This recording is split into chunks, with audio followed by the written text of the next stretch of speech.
I'll give 2 sentences on this. I think network effects really raise the stakes for the competition authority. The competition authority has to be really vigilant in the first phase to make sure that it's competition on the merits, so whoever wins deserves to win. And then after they have won and they have this very large market share and we have effectively a monopoly, then of course the question is, when is the nascent competitor going to get traction to overthrow the monopoly? And this requires extreme vigilance by the authority to make sure that these nascent competitors are not squashed, because you will not see 50%, 50%, or 33, 33, 33. This is not a market structure we see when there are strong network effects. We see 99-1, and then it flips. So protecting the 1% entrant is extremely important. So I think it just raises the stakes for competition enforcement. Mm-hmm.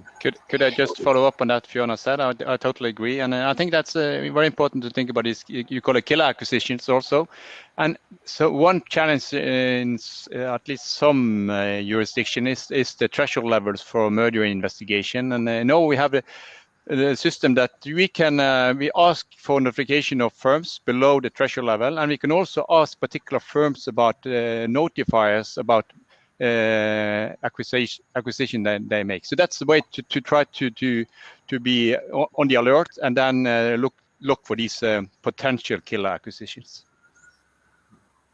Okay, more comments on this, or all the yes, competition authority? Yes, I'd like to comment a bit. The network effect is actually problematic for several reasons. One is that we just don't know how strong the network effects are, and especially at the beginning of an industry. And there are industries that have very strong network effects, some that are. We're also not sure of how long network effects become very, very strong. For example, if you look at search, there is evidence that, even if a rival can have 10 billion search, having 2 billion more give you a significant advantage. But is it the case in logistics? And if you think about different platforms, there are different sources of advantages. One is search, the other one is logistic, the other one is straight person-to-person network externality, and so on.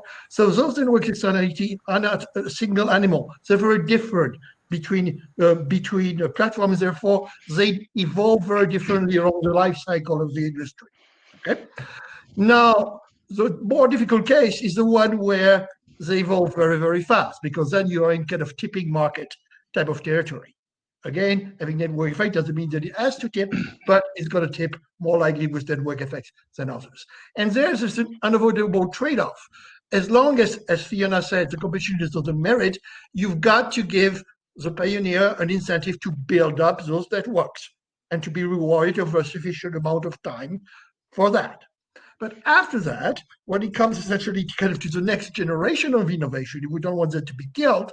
I think probably the best approach, besides, of course, looking for anti-competitive practice, is to find ways of enforcing interoperability, either for free or for a fee. And sometimes you can do that as part of a remedy in an antitrust investigation. But given the technical difficulty of the things, I think this kind of interoperability outcomes might be better achieved through the new tools that we propose.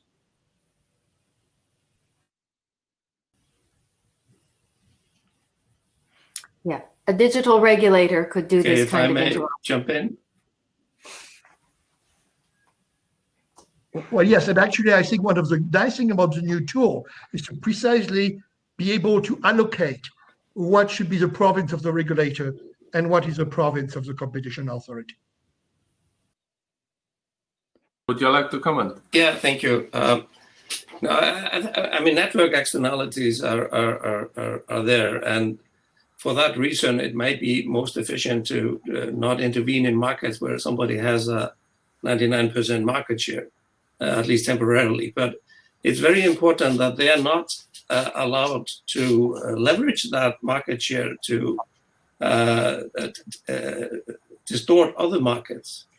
And one historical case where this was stopped was the Microsoft case in the 1990s, where Microsoft had a dominant position in operating systems and office software. but was not allowed to leverage that into a dominant position in what was then much smaller than now, internet services and with Internet Explorer and all that.